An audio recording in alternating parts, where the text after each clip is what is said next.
अभी तक की देखिए क्लासों में हम लोगों ने फिजिकल से रिलेटेड जो प्रमुख टॉपिक हम लोगों ने पढ़ा था उनमें देखिए क्या क्या पढ़ा अभी तक कि ग्लोब की संरचना से रिलेटेड इसके बारे में पढ़ लिया था और इसका कैसे विकास होता है, डेवलपमेंट है, और यूनानी भूगोलवेताओं का इसमें क्या क्या योगदान था और आधुनिक समय में देखा जाए कि किस तरह से ग्लोब का निर्माण हुआ है। फिर इसी ग्लोब को बढ़िया से पढ़ने के लिए इस पर क्या होता है, कुछ काल्पनिक रेखाएं होती हैं हॉरिजॉन्टल, जिसे हम लोगों ने अक्षांश रेखा कहा था। इसके बारे में पूरा पढ़ा हम लोगों ने। अक्षांश रेखाओं को क्यों पढ़ना चाहिए, इसका महत्व क्या होता है, मानव के जीवन पर इसका क्या प्रभाव पड़ता है, इससे रिलेटेड ये सारी चीजें जानकारी प्राप्त की हम लोगों ने। यहाँ की प्रमुख विशेषताएं कौन सी थी अक्षांश रेखाओं की, उनके बारे में पूरा हम लोग डिटेल अध्ययन किया। और फिर कौन कौन सी अक्षांश रेखाएं हैं जिनसे रिलेटेड हमारे एग्जाम के दृष्टिकोण से काफी ज्यादा महत्वपूर्ण था, ये भी हम लोगों ने पढ़ा। फिर आगे चल करके इसी में हम लोगों ने एक टॉपिक पढ़ा था विषु से रिलेटेड, जब सूर्य की किरणें भूमध्य रेखा पर चमक रही थी उसी को विषु वाली कंडीशन। और इसी में फिर एक था आपका ग्रीष्म अयनात और शीत अयनात, और ज्यादातर इनका है कि मानव के संदर्भ में मानव के जीवन पर क्या प्रभाव पड़ता है इस अयनातों का, उनके संदर्भ में उन्होंने पढ़ा। फिर इसी में एक और आपका टॉपिक था प्रकाश वृत्त, सर्किल ऑफ लाइट से रिलेटेड। इतना सारा चीज हम लोगों ने पढ़ लिया।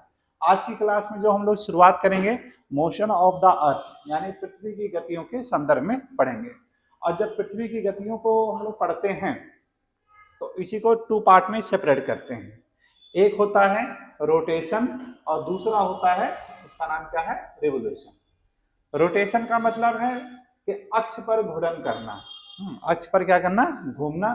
और या इसी को कह सकते हैं जब पृथ्वी अपने अक्ष पर परिभ्रमण करती है तो उसी को क्या नाम दिया जाता है, रोटेशन के नाम से जाना जाता है। और परिक्रमण की बात करें तो यहाँ पर क्या है, जब पृथ्वी सूर्य के चारों परिक्रमा करती है उसके संदर्भ में। अब इसी में देखा जाए तो एक थे फ्रांस के वैज्ञानिक थे, उनका नाम क्या था, फ्रांस के वैज्ञानिक थे, उनका नाम था लियोन फैकोल्ट।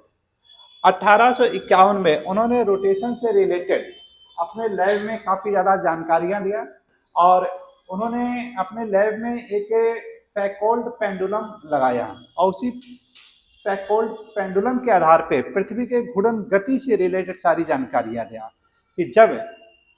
कि कौन सी अवस्था है कि जब पृथ्वी की गति यानी धीमी हो रही है तब क्या हो रहा है और तेज हो रहा है तब क्या हो रहा है। और उन्हीं की यादगार में हम लोग प्रत्येक वर्ष जो सेलिब्रेट करते हैं every year the earth rotation day के रूप में हम लोग मनाते हैं। कब मनाया जाता है तो उत्तर क्या होगा आपका, 8 जनवरी। अब लियोन फैकोल्ट देखिए क्या क्या बताते हैं कि पृथ्वी अपने अक्ष पर घूर्णन करते हुए सूर्य की परिक्रमा करती है, ये चीज यानी ये बता रहे हैं ये, ठीक, कि सूर्य की परिक्रमा कर रही है, लेकिन कैसे कर रही है कि अपने अक्ष पर घूर्णन करते हुए। और फिर ये इसके बारे में जिक्र भी करते हैं कि ये 24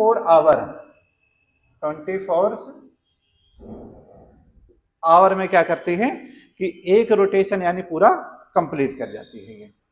और जब इसको एक कंप्लीट यानी एक रोटेशन हो जाता है इसी को क्या नाम दिया जाता है, 1 डे कहा जाता है, 1 डे, जिसके अंतर्गत हम लोग 12 घंटे का दिन और 12 घंटे की रात के बारे में पढ़ रहे हैं। अब ये जो अपना मॉडल प्रस्तुत किए हैं, क्या वर्तमान में इसकी प्रासंगिकता है, इसी से रिलेटेड थोड़ी सी हम लोगों को जानकारी मिलती है। जैसे कि सन 2000 के आसपास देखा जाए, सन 2020 के आसपास, उसमें एक चीज ये बताया गया कि हमारी जो पृथ्वी है अपने अक्ष पर क्या हो रहा है कि उसका जो मूवमेंट हो रहा है कुछ तेज हो रहा है, कि अक्ष पर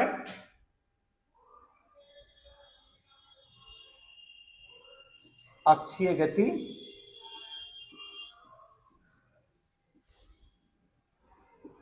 बढ़ रही है। और जो अक्षीय गति बढ़ रही है तो उसका परिणाम क्या हो रहा है कि जब 24 घंटे में एक रोटेशन यानी कंप्लीट हो जा रहा था, ये 24 घंटे में एक रोटेशन कंप्लीट हो जा रहा था, या ये कह सकते हैं कि 24 आवर में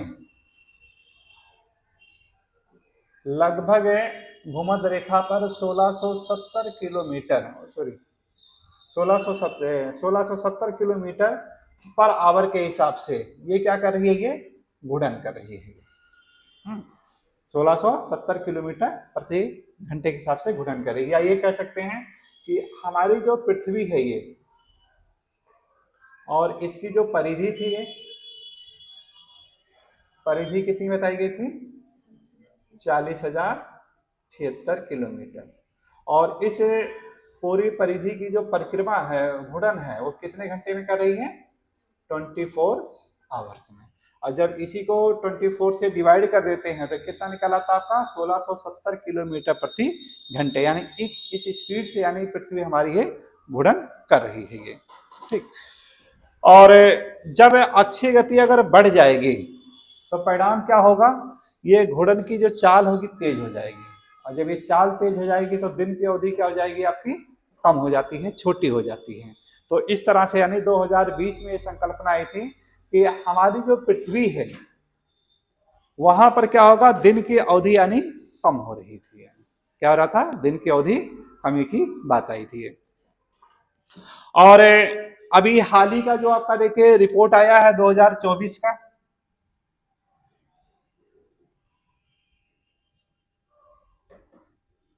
हम्म, 2024 का जो रिपोर्ट आया है कि चाइना ने एक डैम का निर्माण किया है, वो यांगसी नदी पर। कौन सा डैम है,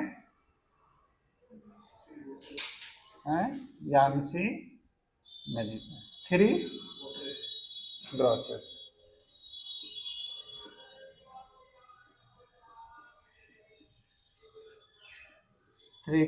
से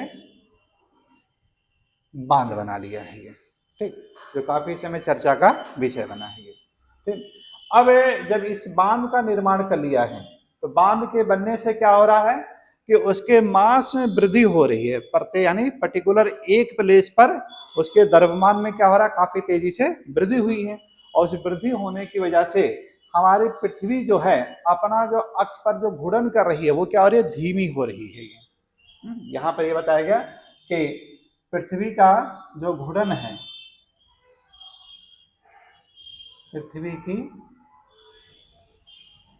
घूर्णन गति, इसमें क्या हो रहा है, धीमा आ रहा है, ठीक। तो 2020 की रिपोर्ट आई थी कि अक्षय गति बढ़ रही है।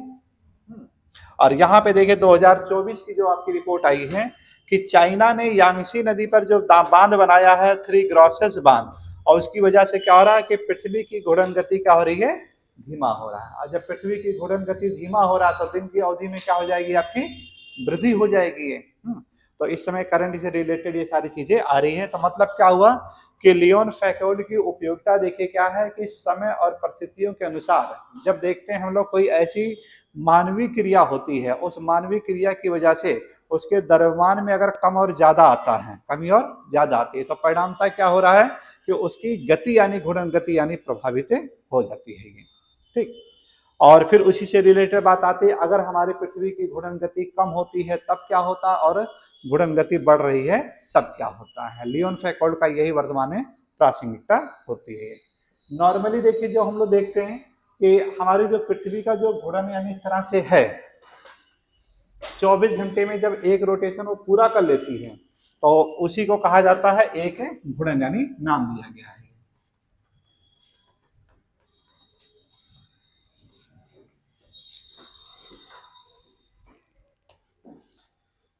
ये मान लेते हैं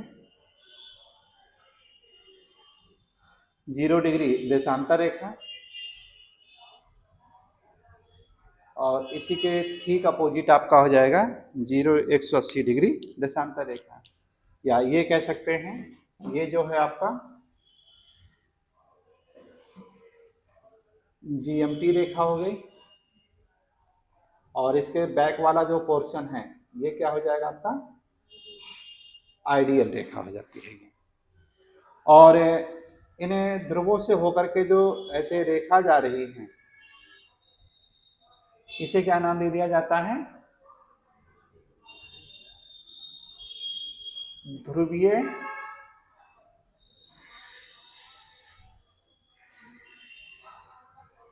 व्यास कहते हैं। क्या नाम दिया जाता है? ध्रुवीय व्यास नाम दिया जाता है। और इसी प्रकार यहां से देखिए जो रेखा जा रही है इसे क्या नाम दिया जाएगा? भूमध्य रेखीय व्यास।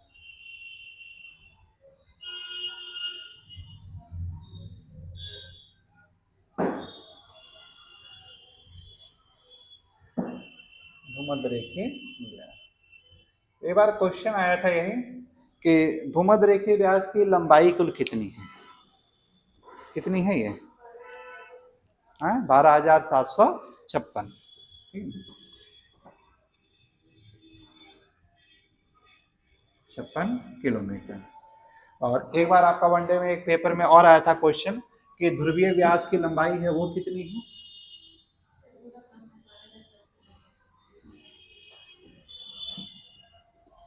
12,714 किलोमीटर। और फिर इसी से रिलेटेड एक क्वेश्चन और आया है कि दोनों व्यास में कुल कितने किलोमीटर का अंतर है? तो दोनों का डिफरेंस ले लेते हैं हम लोग, तो कितना आ जाता है? 42 किलोमीटर, है ना। यहाँ से क्या आ जाता है कि 42 किलोमीटर का दोनों व्यास में अंतर पाया जाता है। और यहाँ से एक चीज हम लोग निष्कर्ष निकाल लेते हैं कि हमारी पृथ्वी है जो पूर्णतः गोल नहीं है, वो कैसा है? ध्रुवीय क्षेत्र पर चपटी हुई अवस्था में है, बीच में कैसी है? उभरी अवस्था में है। और इस प्रकार की जो आकृति होती है पृथ्वी को, उसी को क्या नाम दिया जाता है? जियोड कहते हैं उसी को। क्या कहते हैं? ज्वाइड कहते हैं इसी को, ज्वाइड। ये भी क्वेश्चन आपका 3-4 बार पूछ लिया गया है, ठीक। या हिंदी में कहते हैं इसी को लघव्याकार कहते हैं। इसी को क्या नाम दिया जाता है? लघव्याकार कहते हैं, या इसी को पृथव्याकार कहा जाता है। इसी को क्या नाम दिया जाता है? लघव्याकार, या इसी को पृथव्याकार नाम दिया गया है। ज्यादातर है ज्वाइड वाला ही नाम दिया जाता है। इसी की आकृति कैसी है? ज्वाइड के रूप में है। यानी अगर आपको दे दिया जाए हमारी पृथ्वी की आकृति कैसी है, उसमें गोल है, चिपटाकार है, ये सब क्या होगा? आंसर आपका रॉन्ग हो जाएगा। और राइट क्या होगा आपका? कि पृथ्वी की जो गति है आपकी वो किस तरह की नजर आएगी आपकी? कि लघव्याकार या पृथव्याकार या ज्वाइड की भांति, इनमें से कोई सा आप जो आपका रहेगा वही आपका राइट आंसर हो जाता है ये, ठीक। तो अब जो पृथ्वी है, जैसे अगर इसी को ग्लोब पे इस तरह से हम लोग समझने का प्रयास करेंगे, ये देखिए जो भूमध्य रेखा ऐसे जा रही है, ये इसकी लंबाई कितनी बताई गई है आपकी? 40,076 किलोमीटर, है ना, पृथ्वी की यानी भूमध्य रेखीय परिधि। और जब इसी को देखिए क्या करेगा कि 24 घंटे में जब एक रोटेशन इस तरह से पूरा हो जाता है तो नाम दे दिया जाता है इसका एक घूर्णन हो जाता है ना। यानी ये कह सकते हैं कि 24 घंटे में हमारी पृथ्वी जो है वो कितने किलोमीटर यानी चल लेती है? तो उत्तर क्या होगा? 40,076 किलोमीटर। और इस तरह से हम लोग इसकी चाल निकाल सकते हैं हम लोग, दूरी बटे समय। तो ये आपका क्या जाता है कि 1670 किलोमीटर प्रति घंटा। यानी इस तरह से भूमध्य रेखा पर अगर कोई व्यक्ति है बिना कुछ काम किए, वो क्या हो रहा है कि उस स्पीड से यानी घूम रहा है, 1670 किलोमीटर प्रति घंटे के हिसाब से वो घूर्णन कर रहा है। लेकिन उसके बावजूद भी उसको एहसास नहीं होता है। उसके पीछे रीजन क्या है? ग्रेविटेशनल फोर्स है ये। यानी पृथ्वी से हम लोग इतनी मजबूती से बंधे हैं कि उसका एहसास हम लोग कर ही नहीं पाते हैं हम लोग। ये प्रतिकर्षण बल होने के बावजूद भी हम लोग क्या है कि सेंटर से इतना तेजी से जुड़े हुए हैं कि प्रतिकर्षण बल यानी नगण्य हो जाता है ये। लेकिन हवाओं पर इसका प्रभाव पड़ता है। हवाओं का जो प्रभाव पड़ता है उसी को कोरियालिस महोदय ने बताया था, और उसी को कोरियालिस बल के रूप में जाना जाता है वो। तो उसका जलधाराएं होती, जलधाराओं पर उसका प्रभाव पड़ता है, लेकिन हम लोग इसका फीलिंग नहीं कर पाते हैं ये चीजें, ठीक। और अगर हम लोग एक पिन लें और यहाँ से पिन को आर पार कर दें तो वो क्या मिल जाएगा आपका, यहाँ से पिन अगर चुभोते हैं हम लोग और उस पार अगर निकल जाए तो इस ग्लोब में जितना वो पिन रहेगा वही क्या हो जाएगा, हमारा व्यास हो जाता है। उसी को नाम दिया जाता है भूमध्य रेखीय व्यास। इसकी लंबाई कुल कितनी है, 12,756 किलोमीटर है टोटल ये, ठीक। और इसी प्रकार दूसरा देखते हैं हम लोग कि ये हमारा नॉर्थ पोल और इधर आपका साउथ पोल। नॉर्थ पोल से अगर एक पिन लें और आर पार चुभो दें हम लोग तो जितना भाग ये अंदर ये रहेगा ग्लोब में तो उसे नाम दिया जाता है ध्रुवीय परिधि नाम दिया जाता है। और इसी ध्रुवीय परिधि का नाम कितना बताया गया, 12,714 किलोमीटर, सॉरी हाँ ध्रुवीय व्यास। और इसका कुल लंबाई कितनी, 12,714 किलोमीटर। और इन दोनों व्यासों का कुल अंतर कितना आया है, 42 किलोमीटर का अंतर आया। इसी के आधार पे हम लोगों ने बताया कि हमारी पृथ्वी की आकृति गोल नहीं है, अंडाकार नहीं है, नारंगीकार नहीं है, बल्कि कैसा है, ज्वाइड की भांति है। या इसी को नाम दिया गया है लघप्याकार, या इसी का नाम दिया गया है पृथ्व्याकार के रूप में दिया गया था। तो अब जो जीएमटी रेखा है, लीजिए ध्रुवीय परिधि, तो आपका जीएमटी की लंबाई कुल कितनी बताई गई, 20,004 किलोमीटर। और आइडियल की लंबाई कितनी, 20,004 किलोमीटर। दोनों को ऐड कर दिए कितना आ जाएगा, 40,000, सॉरी 4 यानी 8, 40,008 किलोमीटर है टोटल ये लंबाई आ जाती है। और दोनों परिधियों का अंतर भी निकाल सकते हैं हम लोग, 68 किलोमीटर का डिफरेंस यानी नजर आ रहा है ये, ठीक। तो ये सब चीजें हैं लोग कि एक मैथमेटिकल तरीके से हम लोग क्या है इसका पूरा कैलकुलेशन कर सकते हैं आसानी से पूरा का पूरा ये, ठीक।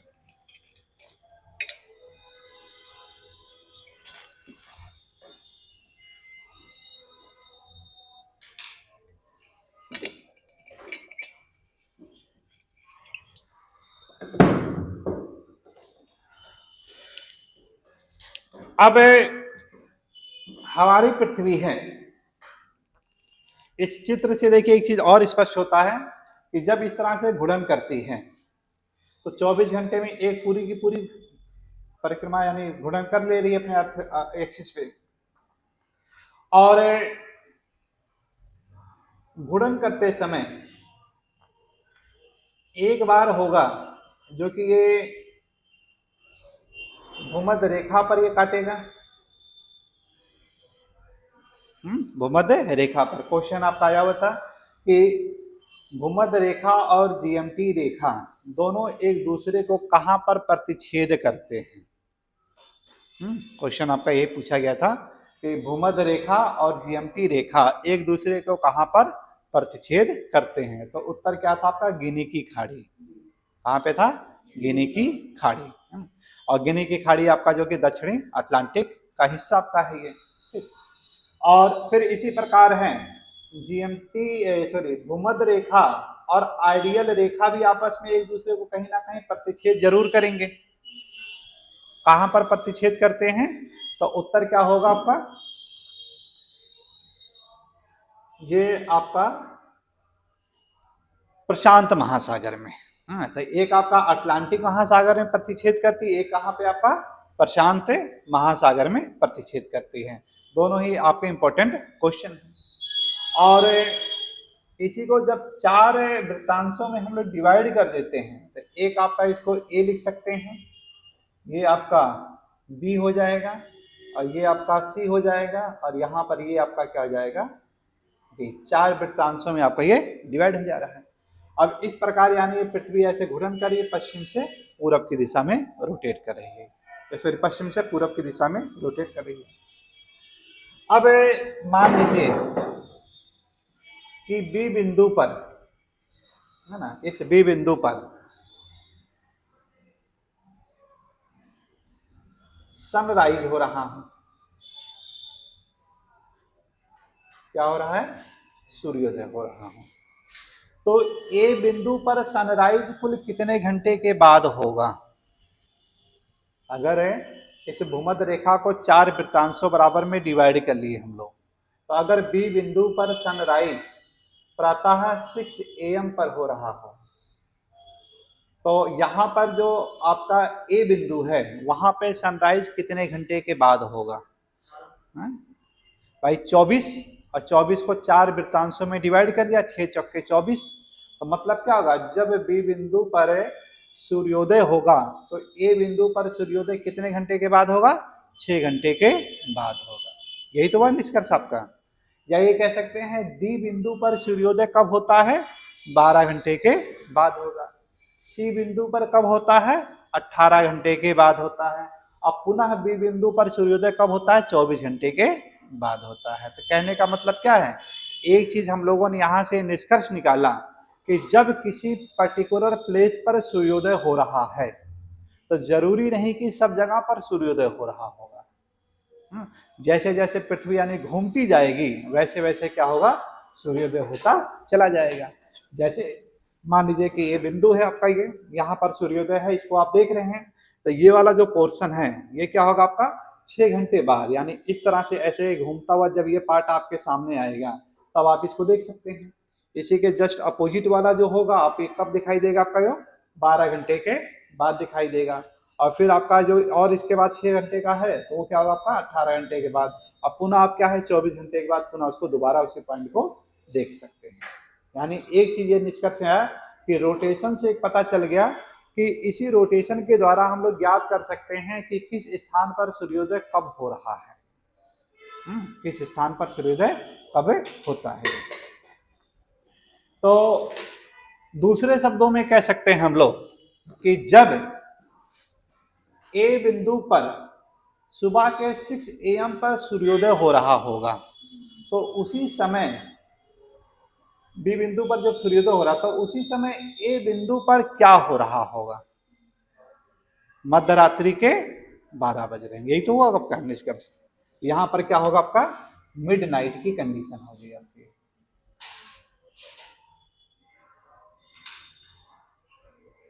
क्या होगा आपका मिडनाइट होता है।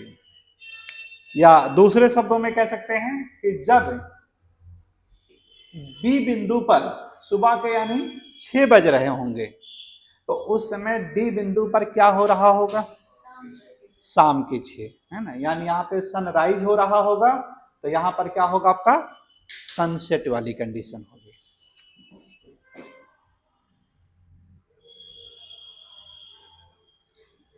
सूर्यास्त की घटना होती है इस समय, ठीक।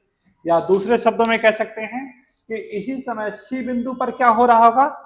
आफ्टरनून, दोपहर, है ना। यहां पर क्या हो रहा होगा आपका दोपहर का समय हो रहा, आफ्टरनून, आफ्टरनून की घटना हो रही। तो जैसे जैसे पृथ्वी का घूर्णन होता चला जाता है वैसे वैसे क्या होगा कि आपका ये परिवर्तन हो रहा है। या इसी कह सकते हैं कि जैसे जैसे पृथ्वी अपने अक्ष पर रोटेट करती है वैसे वैसे प्रत्येक देशांतर रेखा पर सूर्योदय की घटना यानी घटती चली जाती है। जो देशांतर पृथ्वी के यानी सूर्य के सामने आएगा वहां पर सूर्योदय होता चला जाता है, ठीक। यानी अब धीरे धीरे देखिए हम लोग कहाँ पे जा रहे हैं कि अब अक्षांश रेखा से हट करके धीरे धीरे किधर चलते हैं हम लोग? देशांतर रेखा की तरफ चल रहे हैं हम लोग। मतलब क्या है, इसी टॉपिक के बाद अगला जो टॉपिक आपका शुरू हो जाएगा देशांतर रेखा हो जाएगा। इससे हो गया लिंक हो गया आपका ये कि एक को यानी हम लोग छोड़ रहे हैं तो दूसरा क्या और आपके साथ है लिंक होता चला जा रहा है। यानी इसके साथ कॉन्सेप्ट आपका जुड़ जाएगा देशांतर रेखा लॉन्गिट्यूड लाइन से रिलेटेड। ये फिगर यहाँ तक है, समझ में आ गया होगा पूरा, है ना, कि क्या हो रहा है ये सारी चीजें। तो इसी से क्या हो रहा है, दिन और रात का बनना और बिगड़ना होता है।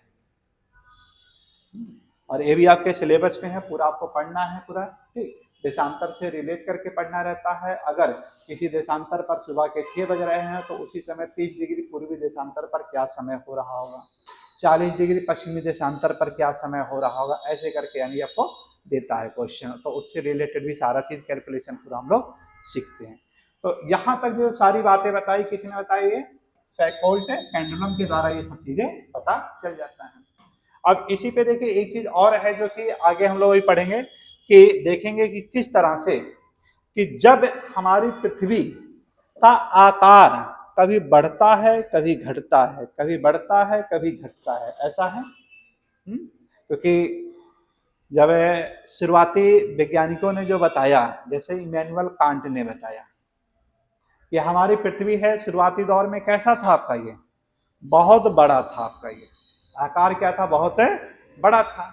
और उन्होंने बताया जब उसका आकार काफी ज्यादा बड़ा होता चला जा रहा था वो, क्योंकि व्याप्य राशियां थी उसके साथ आकर के जुड़ रही थी, और व्याप्य राशियां जब जुड़ रही थी आकार में क्या वृद्धि हो रही थी, और आकार में वृद्धि होने से उसकी गति में उन्होंने तेज बताया था ये। जब किसी भी आकार बढ़ता है तो आकार बढ़ने से क्या हो रहा है, गति में तेजी आती है। किसने बताया था ये, इमैनुअल कांट ने बताया था ये, है ना। अब चूंकि अब वो दौर था कि उस समय उतना ज्यादा नॉलेज नहीं था सारी चीजें, जो कि बल आघूर्ण के नियम के अनुसार क्या था, बिल्कुल गलत है ये, कि जब किसी की आकृति बढ़ती है तो वहां पर क्या होगा कि उसके घूर्णन चाल में क्या हो जाती है, कमी आती है। और इसी को सुधारा किसने चल करके, आगे चल करके 1796 में किसने सुधार दिया था, फ्रांस के वैज्ञानिक लाप्लास ने कर दिया था, ये सुधार दिया था। ठीक, तो उन्होंने क्या बताया कि पृथ्वी के सिकुड़न पर, यानी सिद्धांत था उनका, निहारिका परिकल्पना जो थी, है ना, किस पे था, पृथ्वी के सिकुड़ने पर था। कि शुरुआत में पृथ्वी को यानी गर्म तप्त अवस्था माना, धीरे धीरे पृथ्वी क्या हो रही, ठंडी हो रही थी, और ठंडी होने से इसमें क्या सिकुड़न आ रही थी, वो संकुचन बलते था जिसे, है ना, संकुचन, यानी संकुचन आ रहा था। और संकुचन आने से क्या हो रहा था कि उसमें यानी उसके आकार यानी पहले बड़ा था, अब क्या होगा, छोटा हो गया था वो आकार। जब छोटा हो गया तो बल आघूर्ण के नियम के अनुसार कर दिया, उसकी गति में क्या हो गया, तेजी आ गई। और जब तेजी आ गई तो परिणाम क्या हुआ, स्पीड उसका यानी बढ़ गया अक्षय, और इसी वजह से प्रतिकर्षण बल बढ़ गया, और इस वजह से वहां से निहारिका से छल्ले निकलना शुरू हो गए। और इससे उन्होंने पृथ्वी की उत्पत्ति से रिलेटेड बात बताई। तो कहने का मतलब क्या हुआ, फैकल्ट से पहले अगर बात करें, हम 1851 में दिया है, तो इससे पहले कुछ वैज्ञानिकों ने इसके बारे में कुछ ना कुछ बताया पहले। उसी में से एक थे आपका लियोन फैकल्ट थे, वो बताए, और दूसरा था आपका लाप्लास महोदय बताए। अब दोनों में से सही किसका था, एक का सही होगा, और किसका सही था, लाप्लास। यही कारण है फिजिक्स में लाप्लास का काफी ज्यादा इंपॉर्टेंस हो जाता है, बल आघूर्ण से रिलेटेड सारी चीजें बताते हैं। अभी आगे हम लोग इसमें एक चीज और पढ़ेंगे कि इसी में देखेंगे कि अगर पृथ्वी की त्रिज्या को अगर आधा कर दिया जाए तब उसके घूर्णन पर क्या प्रभाव पड़ेगा, पृथ्वी की त्रिज्या को दुगना कर दिया जाए तब दिन रात की अवधि में क्या प्रभाव पड़ेगा, पृथ्वी के त्रिज्या को 1/3 कर दिया जाए तब क्या दिन की अवधि में प्रभाव पड़ेगा, पृथ्वी की त्रिज्या को 50% बढ़ा दिया जाए तब क्या होगा। तो ये सारी की सारी चीजें क्या है, ये इन्हीं फैकल्ट पेंडुलम के द्वारा या लाप्लास के नियम के अनुसार पूरा इसका रोटेशन के अनुसार सब चीजें हम लोग पढ़ते हैं टोटली, ठीक है ना। तो यहां से एक चीज देखिए, निष्कर्ष में क्या आता है कि घूर्णन गति के कारण दिन रात में परिवर्तन होता है। क्या होता है, दिन रात में परिवर्तन होता है, इसीलिए इसको डेली मोशन भी कहा जाता है। क्या नाम देते हैं हम लोग, डेली मोशन, या इसी को कह सकते हैं हम लोग कि इसी का जो दूसरा नाम है आपका दैनिक गति, हिंदी में क्या कहेंगे हम लोग, दैनिक गति। और हमारी जो पृथ्वी है अपने अक्ष पर जो घूमती है वो, इस तरह से ये एक्सिस है, वो कैसे घूमती है, वेस्ट टू ईस्ट घूमती, यानी पश्चिम से पूरब की ओर घूम रही है। कैसे घूम रही है, पश्चिम से पूरब, या ये कह सकते हैं यहाँ फिगर के अनुसार ऐसे कर दिया जाए, इस तरह से घूर्णन कर रही है ये, ठीक। और अब बात आती है कि ये क्लॉकवाइज है कि एंटी क्लॉकवाइज है, इस पे बात आती है। तो जैसे देखिए, अगर बात करें कि ये हमारी पृथ्वी है और जहां से घूर्णन शुरू होता है वहीं से उसका नामकरण होता है, तो पश्चिम से यानी पूरब की तरफ जा रही है। तो इस तरह से क्या होगा, हमारी पृथ्वी कैसे घूम रही है, वेस्ट टू ईस्ट घूमती है।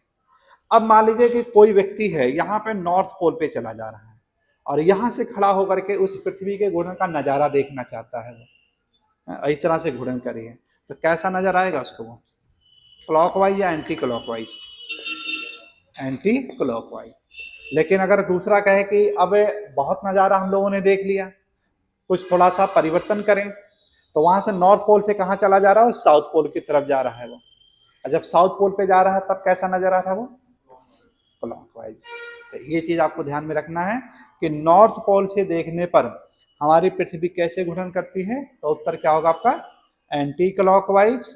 और साउथ पोल से देखने पर कैसी यानी घूर्णन नजर आती है, क्लॉकवाइज। और सामने से जब देखते हैं तब कैसा नजर आता है, पश्चिम से पूरब। मतलब क्या है कि अपनी सिचुएशन को आप चेंज कर लीजिए तो क्या होगा कि पूरा यानी डायरेक्शन आपका बदल जाता है हर चीज़। जैसे अभी हम कहें कि हमारे राइट हैंड साइड कौन है, महेंद्र है, और लेफ्ट हैंड साइड आप हैं आपका इधर, लेकिन हम अपना पोजीशन का चेंज कर लें, अपोजिट साइड चले जाएं और वहां से जब अवलोकन करें तो कहेंगे कि नहीं हमारे लेफ्ट हैंड साइड कौन है, महेंद्र है। चेंज हो जाता है। तो सेम यही कंडीशन क्या हो रहा है कि इसके साथ भी यानी ये परिवर्तन हो रहा है। ठीक, कई बार होता है कि कहीं पर हम लोग जब दिशा उषा यानी बताते हैं किसी को फोन ऑन पर कि राइट घूमना है कि लेफ्ट घूमना है कैसे, तो क्या है वो अपने अनुसार बताता और हम सोचते हैं क्या, हम अपने अनुसार सोचते हैं। हाँ, तो दिक्कत आ जाती है समझने। तो वहां पर क्या हो जाता है, ऐसा आप राइट और लेफ्ट अब छोड़िए।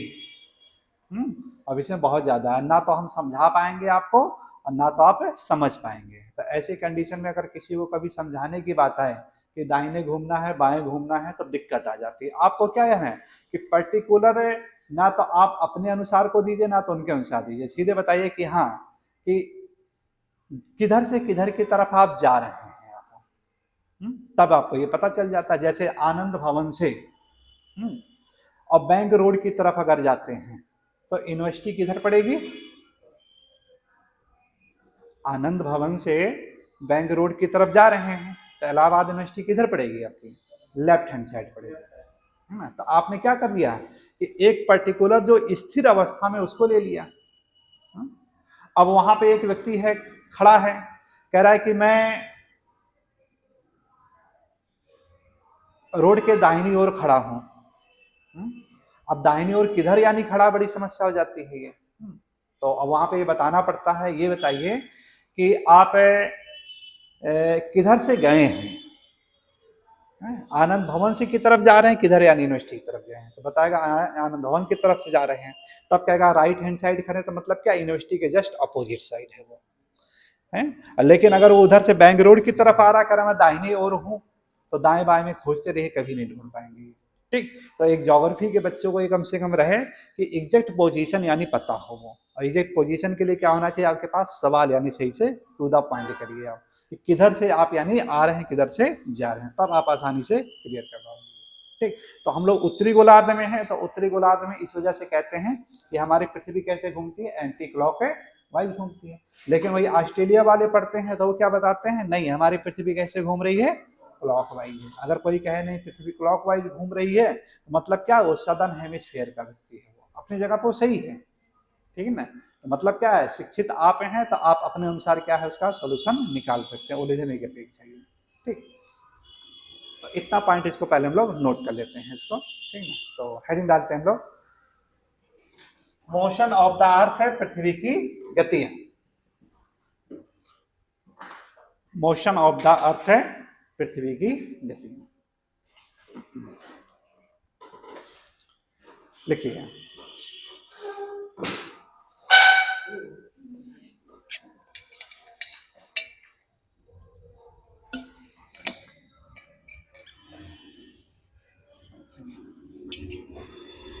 सामान्यतः पृथ्वी की गतियों को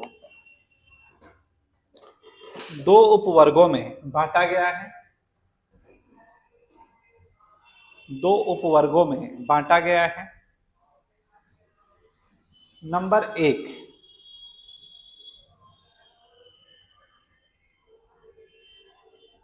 परिभ्रमण गति।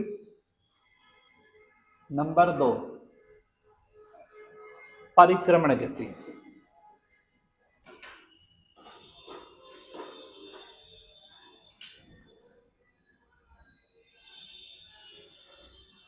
आज से 2000 वर्ष पूर्व पहले, आज से 2000 वर्ष पूर्व पहले की बात करें तो यूनानी विद्वानों ने यूनानी विद्वानों ने केवल पृथ्वी की एक गति के बारे में ही बताया था,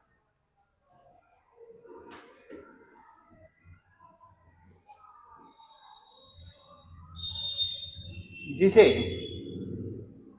रोटेशन या परिभ्रमण गति कहा जाता है। रोटेशन या परिभ्रमण गति कहा जाता है। मतलब क्या था, रिवोल्यूशन के बारे में वहां पर कोई बात नहीं आती है। आगे चल करके है कॉपरनिकस ये बात बताते हैं ये, ठीक है ना, जिसे रोटेशन या परिभ्रमण गति कहा जाता है।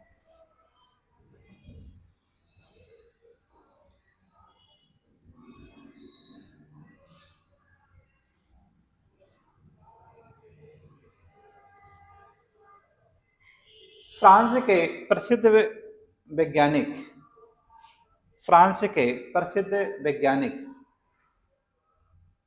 लियोन फैकोल्ट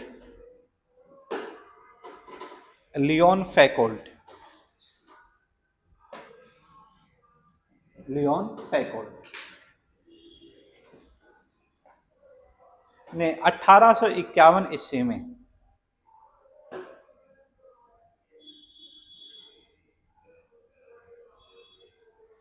पृथ्वी के घूर्णन गति के संदर्भ में महत्वपूर्ण जानकारियां प्रदान की। पृथ्वी के घूर्णन गति के संदर्भ में महत्वपूर्ण जानकारियां प्रदान की। इन्होंने अपने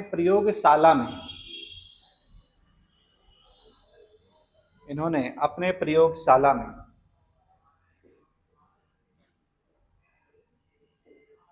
एक पेंडुलम को लटकाया,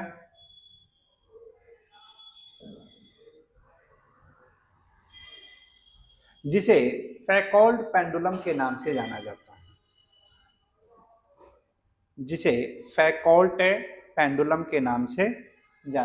है।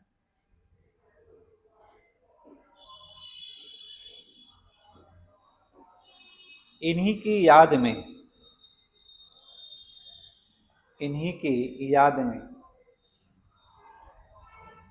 प्रत्येक वर्ष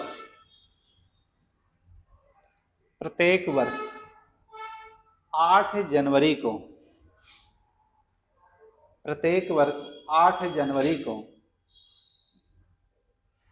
द अर्थ रोटेशन डे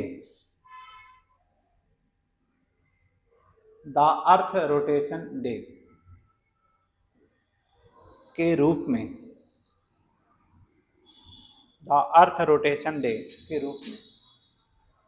मनाया जाता है।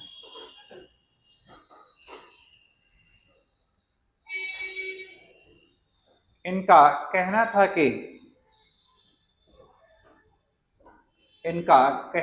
कि पृथ्वी अपने अक्ष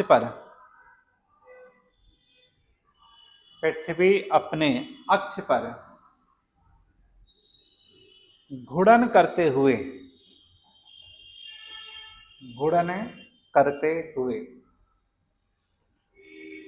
सूर्य की परिक्रमा करती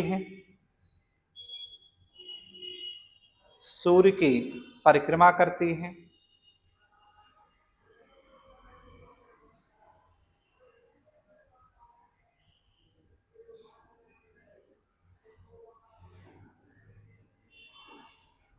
दो हजार बीस में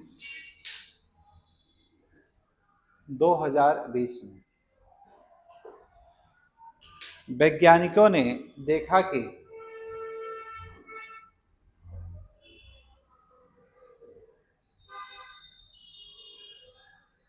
पृथ्वी की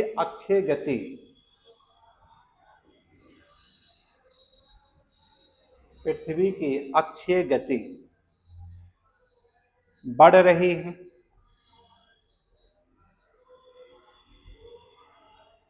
जिससे जिससे दिन की अवधि में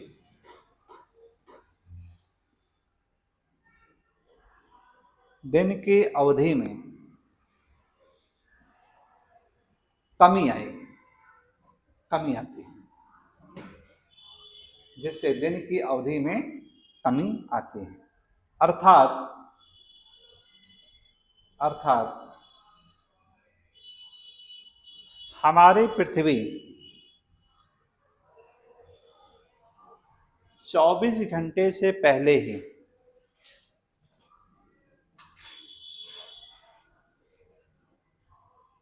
एक घूर्णन पूरा कर लेगी, 1 घंटे से पहले पूरा कर लेती है।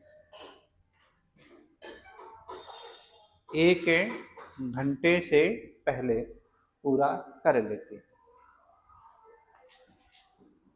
अभी हाल ही के शोध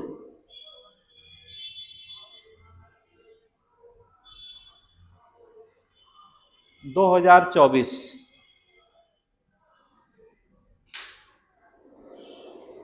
में पुनः देखा गया कि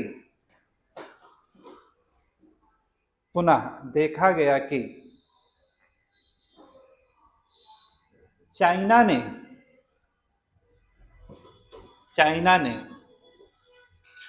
यांगत्से नदी पर थ्री गॉर्गेस बांध का निर्माण किया। थ्री गॉर्गेस बांध का निर्माण किया, जिससे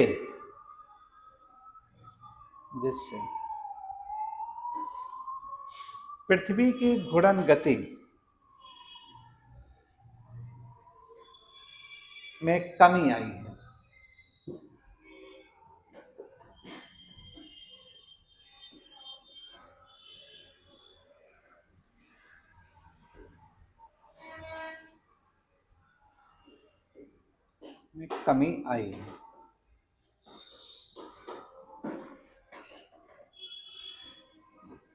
चित्र के माध्यम से स्पष्ट होता है कि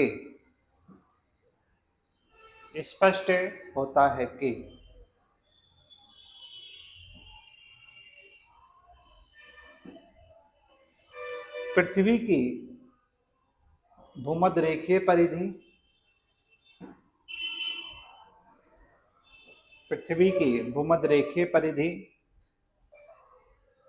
40,076 किलोमीटर है,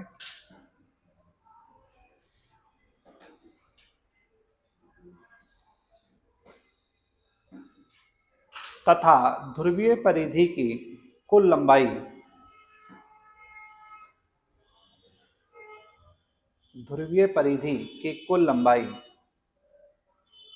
40,008 किलोमीटर है।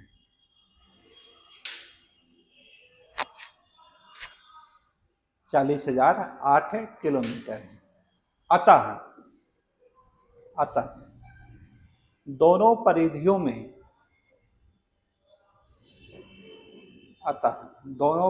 में कुल 42 किलोमीटर का अंतर है। 68, दोनों परिधियों में कुल 68 किलोमीटर का अंतर है। 68 किलोमीटर का अंतर है।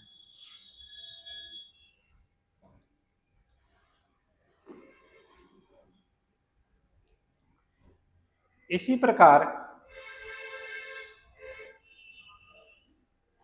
पृथ्वी का भूमध्यरेखीय व्यास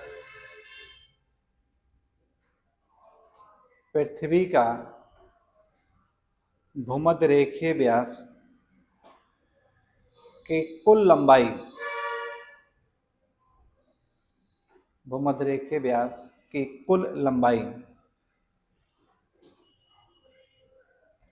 12,756 किलोमीटर है।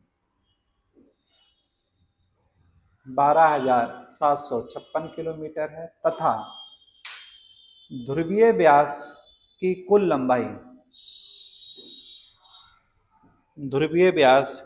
लंबाई 12,714 किलोमीटर है।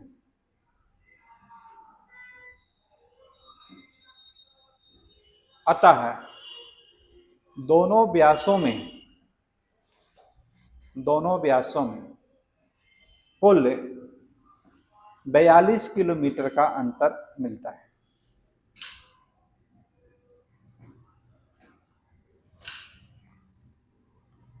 इससे स्पष्ट होता है कि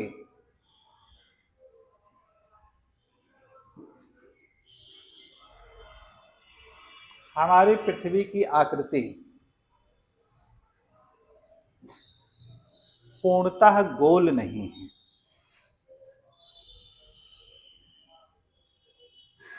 अर्थात ध्रुवीय क्षेत्र पर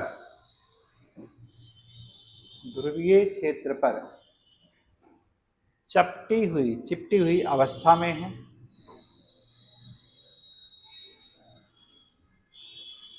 ध्रुवीय क्षेत्र पर चिपटी हुई अवस्था में है तथा भूमध्यरेखीय क्षेत्र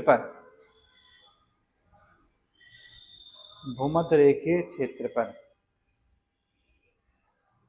उभरी हुई है। भूमध्यरेखीय क्षेत्र पर उभरी हुई है। जिससे उठी हुई जिससे स्पष्ट होता है कि हमारी पृथ्वी की आकृति ज्वाइड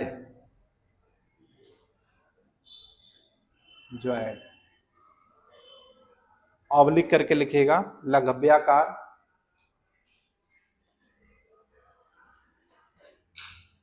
ऑब्लिक करके लिखेगा पृथ्व्याकार, लघव्याकार, फिर ऑब्लिक करके लिखेगा पृथ्व्याकार है।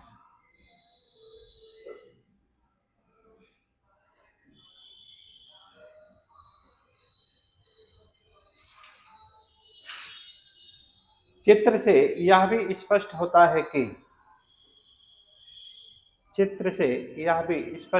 है कि यदि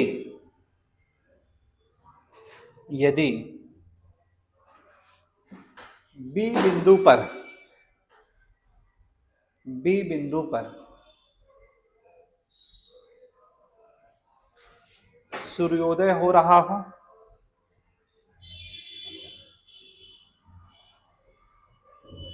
तो उसी समय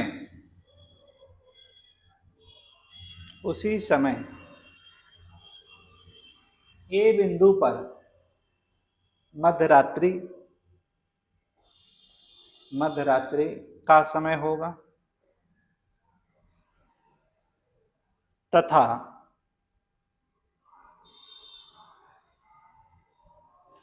डी बिंदु पर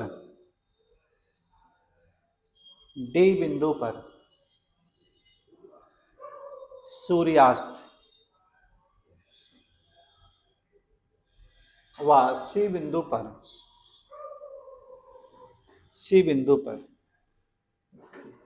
दोपहर होता है। सी बिंदु पर दोपहर होता है।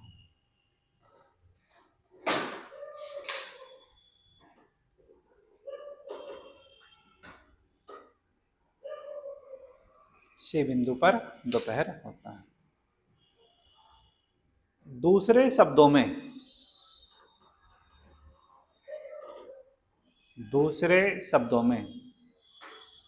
यह कह सकते हैं कि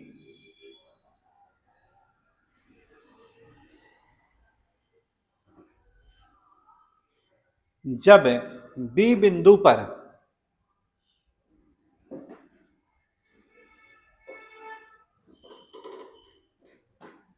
सुबह के 6 बजे,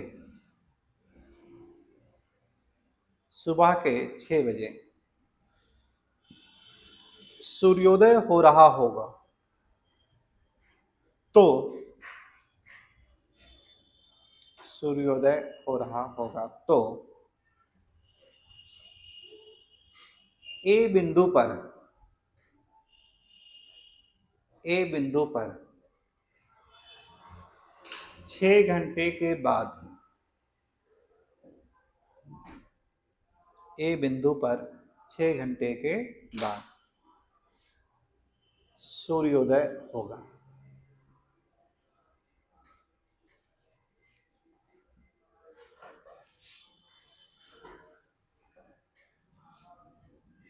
सूर्योदय,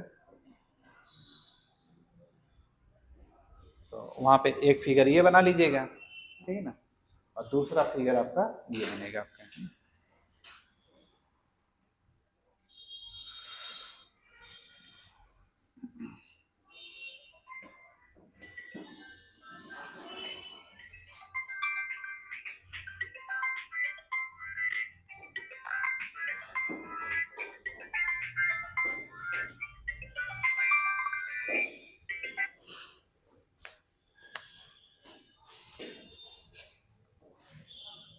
हेलो,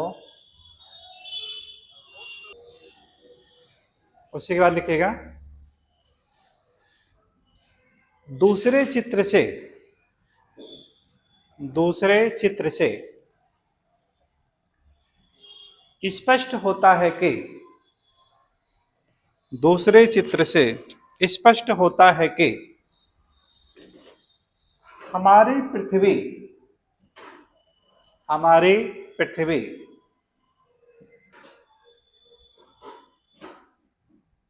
पश्चिम से पूरब, पश्चिम से पूरब दिशा में घूर्णन करती है, पश्चिम से पूरब दिशा में घूर्णन करती है। यदि कोई व्यक्ति, यदि कोई व्यक्ति ध्रुवीय क्षेत्र, ध्रुवीय क्षेत्र के ऊपर से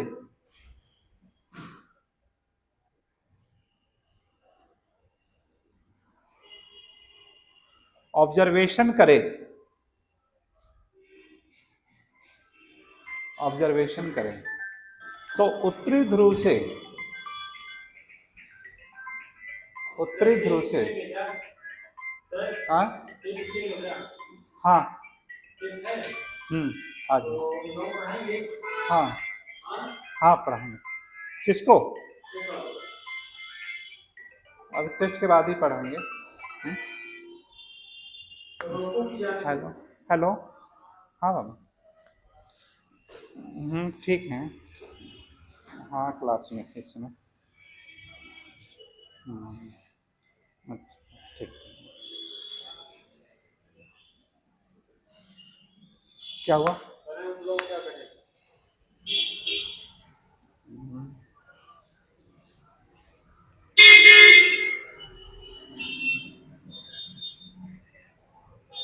अभी खा लेंगे वो सब? दोनों हैं? दे दीजिए कुछ, अभी समय यहाँ पढ़ा देते हैं। इसमें इसमें नहीं दे रहे, वो कहोगे नहीं, पढ़ तो रहे, पढ़ा रहे हैं अभी, छोड़ दीजिए, तो बहुत मैं लिखा टॉपिक बच गया। हाँ टॉपिक बच गया इसमें, क्या हुआ? टॉपिक थोड़ा बचा है, कितना समय लगेगा? 15 मिनट लग जाएगा, लगता है आधा घंटा, 15 मिनट। यदि कोई व्यक्ति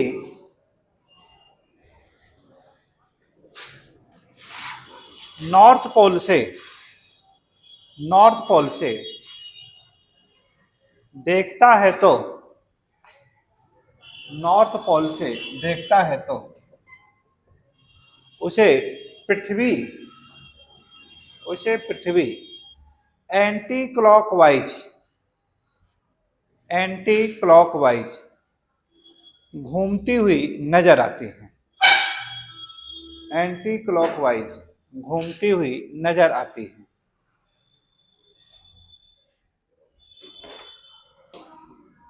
वहीं दक्षिणी ध्रुव से देखने पर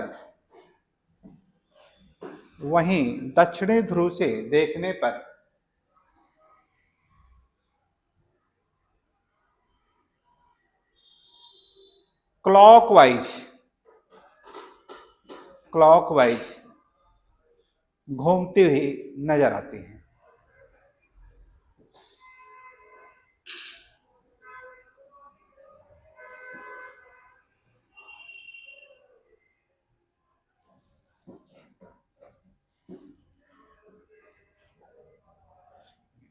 लियोन फैकोल्ट से पहले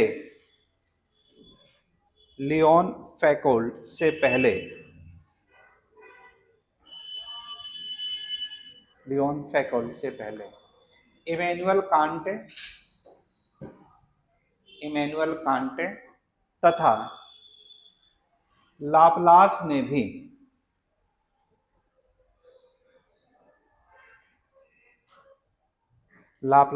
भी घूर्णन गति के बारे में बताया था।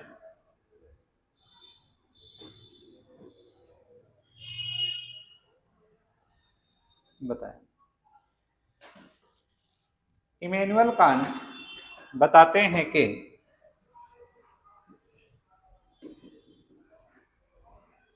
जब किसी पिंड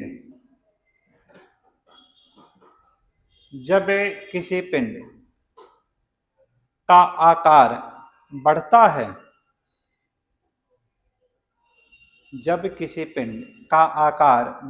है, तो उसके घूर्णन गति में वृद्धि होती है।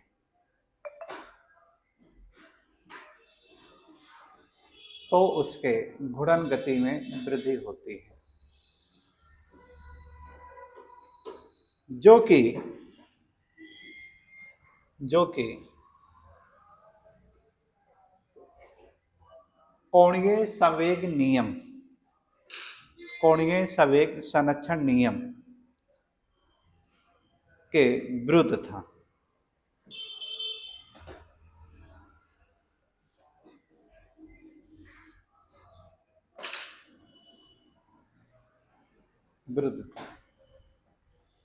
इसी को फ्रांस के वैज्ञानिक लाप्लास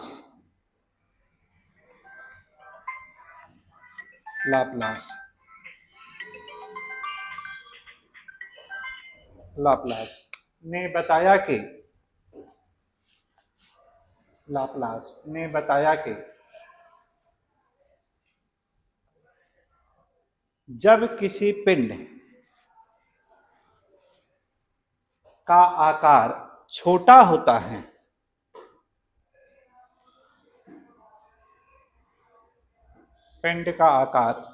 होता है, तो उसके घूर्णन चाल बढ़ जाती है।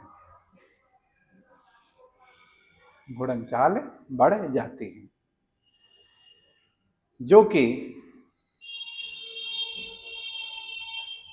कोणीय संवेग संरक्षण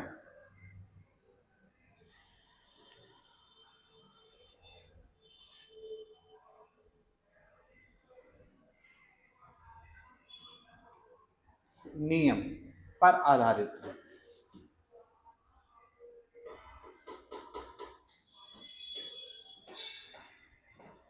कोणीय संवेग संरक्षण नियम पर आधारित है।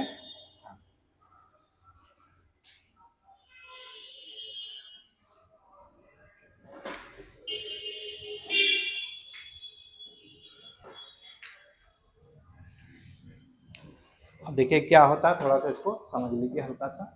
ठीक, देखिए लाप्लास देखिए क्या बताते हैं यहाँ से रिलेटेड। हालांकि ये भौतिक विज्ञान यानी फिजिकल का ये सब्जेक्ट हो जाता है, लेकिन चूंकि अब पृथ्वी के घूर्णन से रिलेटेड आता है तो जो काम की चीजें हैं उसको थोड़ा सा हम लोग यहाँ से निकाल लेते हैं। ठीक, देखिए कोणीय संवेग संरक्षण का नियम देखिए क्या बताता है कि I1 और W1 ओमेगा जिसे कहते हैं, ठीक। आई यहाँ पर है जड़त्व आघूर्ण, आई क्या है, जड़त्व आघूर्ण, और ओमेगा, ठीक।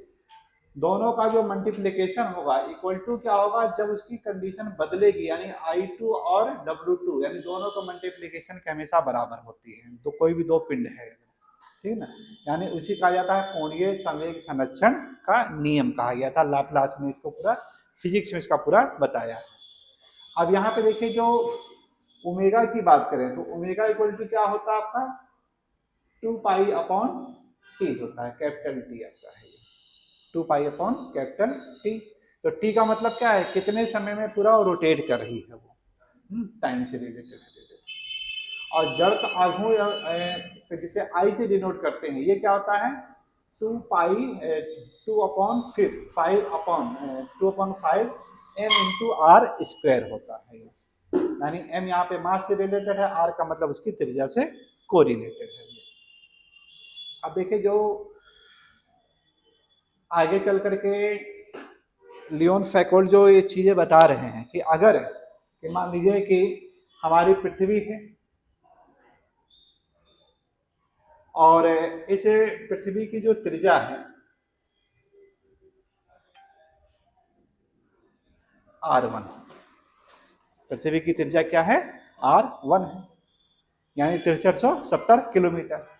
अब इसी को बताते हैं कि अगर पृथ्वी की त्रिज्या को आधी कर दिया जाए, पृथ्वी की त्रिज्या को क्या कर दिया जाए, आधी कर दिया जाए, तब इसके घूर्णन पर क्या प्रभाव पड़ेगा,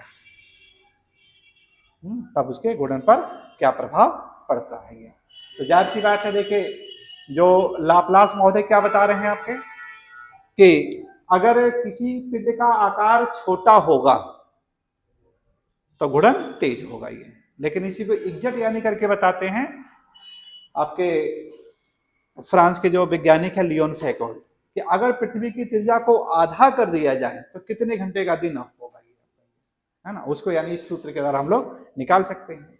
तो यहाँ से देखिए क्या है कि इनके बीच में अगर हम लोग निकालना चाहें, यहाँ पे R1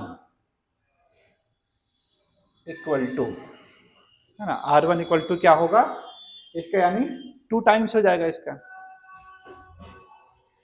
2 गुना R2, यही तो होगा आपका, है ना, कि R1 इक्वल टू क्या हो जाएगा आपका 2 टाइम्स क्या हो जाएगा R2 हो जाएगा। या इसी को दूसरे शब्दों में कह सकते हैं हम लोग कि R2 अपॉन में R1 इक्वल टू क्या होता है 1/2 हो जाएगा यहाँ से। यानी यहाँ पे हम लोगों ने क्या किया कि इसको यानी इसके बटे में ले आए, इसको यानी जाके उधर कर दिया हमने, ठीक ना। तो क्या हो जाएगा, इनका एक रेशो निकल जाता है, R2 upon R1 equal to क्या हो जाएगा 1/2 हो जाता है ये। और यहाँ पे जो आपका R दिया गया है, अब इन्हीं को ला करके फार्मूले में क्या है इसको रख देना है इसको ये। अब यहाँ से देखिए इसको अगर निकालना चाहे हम लोग कि इसका कोणीय संवेग संरक्षण,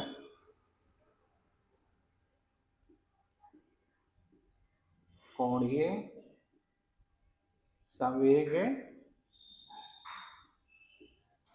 संरक्षण निकालना चाहिए। फार्मूला हमारे पास क्या है,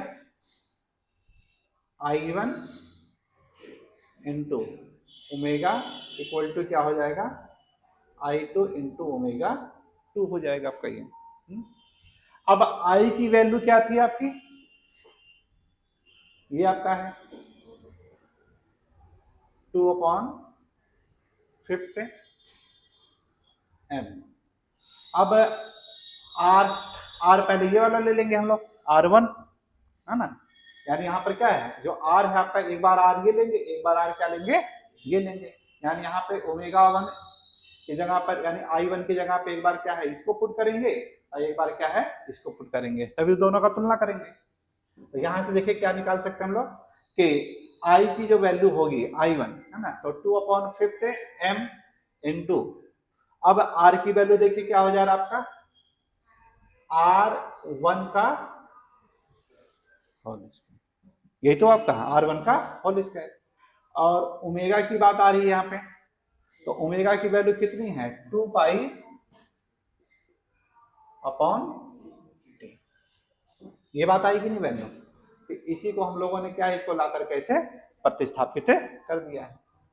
अब इसी को अब देखिए यहाँ पे करिएगा, I2 की वैल्यू रखिएगा, तो I2 की वैल्यू रखेंगे यानी इसका यानी मान अब यहाँ के अनुसार करेंगे, है ना, मतलब क्या हो जाएगा 250 m R2 का,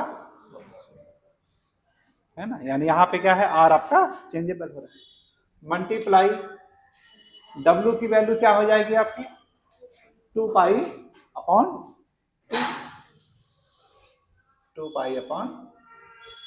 टी। यहाँ पर एक बार है T1 रख देंगे, यहाँ पर क्या हो जाएगा T2 हो जाएगा आपका, बस यही अंतर होगा, एक बार में T1 हो जाएगा, एक बार में T2 हो जाएगा। अब इसी को कैलकुलेशन को हम लोगों को सॉल्व कर लेंगे। क्या करेंगे इसी में, इससे तो ये कट जाएगा आपका, m से m कट जाएगा आपका, ठीक, और 2 पाई से 2 पाई कट जाएगा। तो अब देखिए आपका रिमेनिंग क्या बचता है यहाँ पे, R1 स्क्वायर अपॉन में T1 इक्वल टू R2 का स्क्वायर अपॉन में T2। अब ये तो हमारे पास फार्मूला आ गया कोणीय संवेग संरक्षण का। ये सब देखिए फिजिक्स का चीज है, कैसे निकाला गया, हमारे काम की केवल चीज ये है ना, जो कि फैकोल्ट महोदय ने अपने उसके रोटेशन अर्थ डे के रूप में इसको मान ये आपको यही याद रखना है कि R1 का होल स्क्वायर अपॉन में T1 इक्वल टू क्या होगा R2 का होल स्क्वायर अपॉन में T2 होता है। अब यहाँ पे देखिए, जब हमारी पृथ्वी की त्रिज्या ये थी तो ये कितने समय में एक रोटेशन कर ले रही थी 24 आवर में, मतलब क्या हो जाएगा T1 की वैल्यू क्या थी आपकी 24 आपकी थी, कितनी थी T1 24। तो यहाँ पे क्या है T1 की जगह पे 24 कर दीजिएगा, यानी यहाँ से क्या निकाल सकते हैं हम लोग R1 का होल स्क्वायर अपॉन में 24, उसको भी ले आते हैं। और इस प्रकार यहाँ का देंगे आप लोग R2 T2। अब आपको क्या निकालना, T2 का वैल्यू निकालना है कि जब पृथ्वी की त्रिज्या को आधी किया तो दिन कितने घंटे का हो गया आपका, ये निकालना आपका। तो T2 यहां से निकालना आपको, ये इसी को सॉल्व कर लीजिएगा। T2 के बराबर क्या हो जाएगा आपका, ये T2 ये इधर चला जाएगा, ये इसके अपॉन में आ जाएगा, तो क्या हो जाएगा आपका R2 का होल स्क्वायर अपॉन में R1 का होल स्क्वायर और मल्टीप्लाई कितना हो जाएगा 24। भाई हम लोगों ने क्या किया कि T2 की वैल्यू निकाल ली है तो क्रॉस मल्टीप्लाई कर दिया, ये इससे जाके गुणा हो जाएगा, ये इससे गुणा हो गया, तो T2 क्वालिटी क्या हो जाएगा R1 इसके बटे में आ जाएगा ये, और 24 जाके मल्टीप्लाई हो जाएगा, ये हो गया। अब यहां से देखिए एक चीज हम लोगों ने क्या निकाला कि इसको क्या लिख सकते हैं आप लोग T2 equal to R2 upon में R1 का होल स्क्वायर मल्टीप्लाई 24। और यहाँ पे देखिए इन दोनों का वैल्यू कितना निकाला था R2 अपॉन में R1 1/2 निकाला है, यहाँ पे वैल्यू इसी को रिप्लेस कर दीजिएगा। यहाँ तक आ रहा है कि नहीं समझ में? थोड़ा सा देखें ज्योग्राफी से हट करके हैं अब, चूंकि देखिए इस तरह का जो क्वेश्चन है ना, कि जैसे आप सिविल विल का एग्जाम देते हैं वहां पे थोड़ा सा पूछा जाता है, जीआईसी वाले एग्जाम में जो होते हैं क्योंकि कमीशन से जुड़े होते हैं तो टोटल पीसेस का क्वेश्चन वो रिपीट कर देते हैं आपका, ये या नवोदय से रिलेटेड एग्जाम दे रहे हैं वहां पे, यानी इस तरह के क्वेश्चन आता है कि जब पृथ्वी की त्रिज्या को 50% घटा दिया जाए तब उसके घूर्णन चाल पर क्या प्रभाव पड़ेगा, दुगुना कर दिया जाए तब क्या प्रभाव पड़ेगा, 1/3 कर दिया जाए तब क्या करेगा, 60% बढ़ा दिया जाए तब क्या होगा।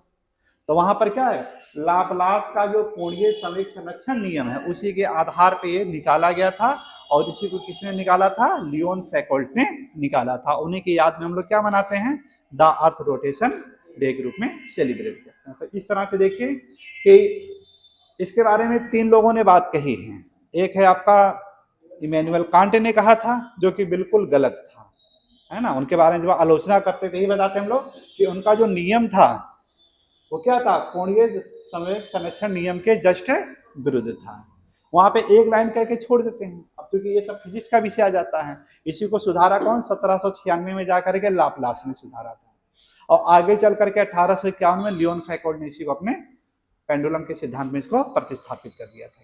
ठीक, तो कोणीय संवेग संरक्षण का नियम देखिए क्या बताता है, I1 यानी I1 का मतलब क्या है, जड़त्व आघूर्ण मल्टीप्लाई ओमेगा, है ना, इक्वल टू क्या होता है I2 ओमेगा 2। मतलब क्या है कि एक समय कंडीशन ये है आपका, जब पृथ्वी अपने वास्तविक अवस्था में है तब उसका कोणीय संवेग संरक्षण का नियम ये क्या बता रहा है, और जब इसी की त्रिज्या आधी कर दिया जाए तब उसका कोणीय संवेग संरक्षण का नियम ये क्या बता रहा है।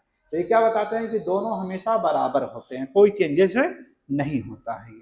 ठीक, और उसी को यहाँ पे हम लोगों ने निकाला है कि I1 की वैल्यू आपकी ये होती है 2/5 m/r²। m का मतलब क्या, उसका मास है, और r क्या उसका रेडियस से रिलेटेड है आपका ये, और ओमेगा क्या होता है आपका 2π/t होता है, यानी जो आपका t टाइम में एक निश्चित समय में जो पूरा का पूरा है वो घूर्णन कर रही है। ठीक, और इसी को जब वैल्यू से पुट कर देते हैं तो आपका देखिए जो जो कट जाता है दोनों को काट दिया जाए, यहाँ से आपको क्या मिलता है R1 का होल स्क्वायर अपॉन में T1 इक्वल टू R2 का होल स्क्वायर अपॉन में T2। हम लोगों को क्या निकालना है, T2 निकालना है, और Tn की वैल्यू कितनी है 24, क्योंकि 24 आवर में एक रोटेशन ये पूरा कंप्लीट कर जा रही है। और यहाँ से T2 की वैल्यू निकालेंगे तो T2 इक्वल टू क्या हो जाएगा आपका R2 अपॉन में R1 का होल स्क्वायर मल्टीप्लाई 24, और इसी की वैल्यू कितनी आई आपका 1/2 आया है। अब इसी को जब सॉल्व करेंगे आप लोग कि T2 इक्वल टू क्या हो जाएगा 1/2 का होल स्क्वायर मल्टीप्लाई 24, तो क्या हो जाएगा आपका 1/4 मल्टीप्लाई 24 इक्वल टू क्या हो जाएगा 6, यानी क्या हो जाएगा 6 घंटे का मात्र दिन हो जाएगा। ठीक है ना, 6 घंटे का मात्र दिन हो जाएगा। अब इसी से रिलेटेड चाहे जैसा भी क्वेश्चन पूछा जाए आसानी से आप इसको कर सकते हैं। अगर मान लीजिए कि पृथ्वी की त्रिज्या को 1/3 कर दिया जाए तब क्या होगा, तो 1/3 का अनुपात क्या होगा 1/3, यही होगा। तो यहां से आप निकाल सकते हैं 1/3 करने पर क्या होगा कि T2 इक्वल टू क्या हो जाएगा 1/3 का होल स्क्वायर मल्टीप्लाई 24, तो क्या हो गया आपका 1/9 मल्टीप्लाई 24, 3 से कट गया आपका, ये आपका हो गया 8/3, या 8/3 का मतलब क्या हो जाएगा आपका 3 दूनी 6, 2 और 3 6 18, 2.6, यानी इतने घंटे का क्या हो जाएगा मात्र दिन हो जाएगा। अब इसी को दूसरा कह दिया जाए कि पृथ्वी की गति को दुगना, पृथ्वी की रेडियस को दुगना कर दिया जाए, है ना, पृथ्वी का रेडियस है वो दुगना कर दिया जाए, मतलब क्या हो जाएगा यहाँ पे 1/2 ना होकर के 2/1 हो जाएगा आपका ये, 1/2 होकर के क्या हो जाएगा 2/1 हो जाएगा आपका ये। और जब 2/1 हो जाएगा 2/1 को वैल्यू यहाँ पे कर देगा, जब दुगना कर देंगे आप लोग, है ना, तब T2 क्या हो जाएगा आपका 2/1 का होल स्क्वायर मल्टीप्लाई 24, कितना हो जाएगा 4 × 24, उत्तर क्या होगा 96, यानी क्या हो जाएगा दिन की अवधि कितनी हो जाएगी 96 घंटे हो जाएगा।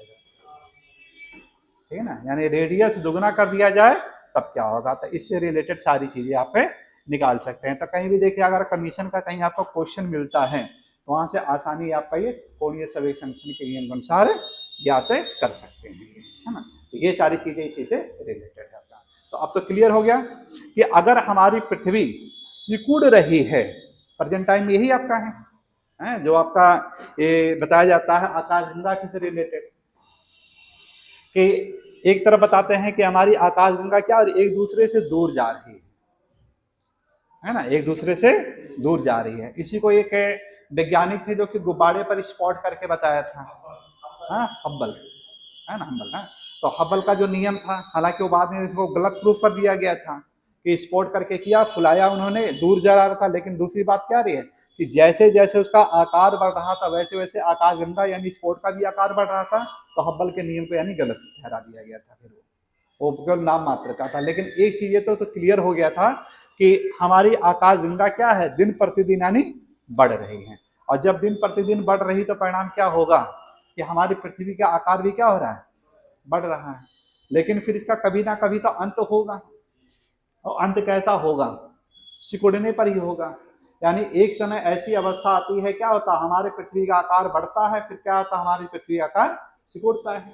जैसे देखिए हम ही लोग हैं, जब बचपन थे तो बचपन में क्या हो रहा है कि धीरे धीरे बढ़ रहे हैं, तो हमारे पृथ्वी का आकार बढ़ रहा है, हमारे शरीर का आकार बढ़ रहा है, हड्डियां बढ़ रही है, स्किन है, चमक रहे हैं बिल्कुल।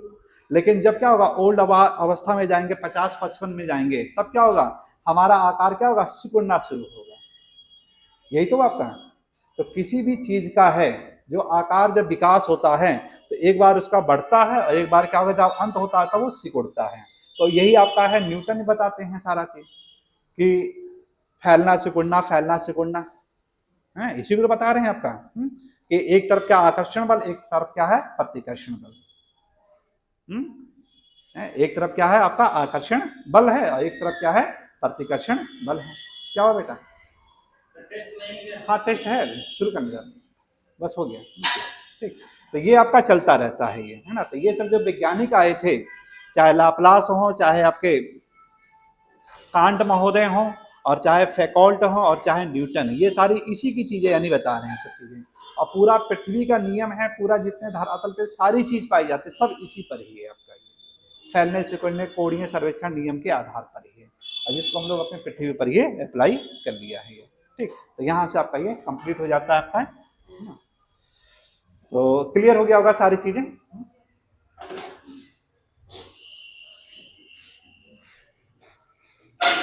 वहीं पे एक पॉइंट है, नोट कर लीजिएगा बल्कि, कि यदि पृथ्वी की त्रिज्या आधी कर दिया जाए, यदि पृथ्वी की त्रिज्या आधी कर दिया जाए तो पृथ्वी की घूर्णन गति या घूर्णन चाल बढ़ जाती है, जिससे 6 घंटे का मात्र दिन हो जाता है। नेक्स्ट पॉइंट लिखिएगा, यदि